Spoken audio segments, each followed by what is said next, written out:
कालपासून सुरुवात झालेली आहे। त्याच्यामुळे पुढच्या 2-3 दिवसाच्या कालावधीमध्ये पात्र लाभार्थ्यांच्या खात्यामध्ये ते लाभ आपल्याला दिलेले सरकारी कर्मचारी असणाऱ्या महिला ज्या वेळेला आढळल्या त्यापैकी बऱ्याच जणींनी स्वतःहून सुद्धा शासनाकडे म्हणजे या योजनेतून विड्रॉ केलेला आहे किंवा त्यांनी शासनाची जी काही लाभ आहे तो त्या ठिकाणी परत केलेला आहे। अशा काही स्क्रुटिनीमध्ये ज्या आलेल्या आहेत आता सरकारी नोकरी करणाऱ्या महिला आहेत त्यांची सुद्धा रितसर पद्धतीनं योग्य ती कारवाई म्हणजे त्यांच्याकडनं जो काही तो लाभ आहे तो राज्य शासनाच्या ट्रेजरीमध्ये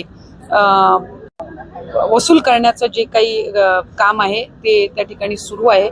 माझे आपल्या माध्यमातून सगळ्यांना किंवा लाडक्या बहिणीचा लाभ घेणाऱ्या सुद्धा लाभार्थ्यांना आव्हान आहे की राज्य शासनाने ही योजना जी त्या ठिकाणी आणली त्याचे नियम आणि निकष हे सुरुवातीच्या कालावधीपासून स्पष्ट आहेत। त्या संदर्भातली वेळोवेळी आम्ही स्क्रुटिनी सुद्धा ही त्या ठिकाणी करत आहोत। त्यामुळे ज्या पात्र महिला आहेत त्या या लाभापासून कधी वंचित राहणार नाही याची खात्री आम्ही एका बाजूला त्या ठिकाणी बाळगत आहोत। पण त्याचबरोबर चुकीच्या पद्धतीनं जे योजनेचा लाभ घेत आहेत त्यांच्यावर निश्चितपणाने शासन योग्य ती कारवाईही करत आहे।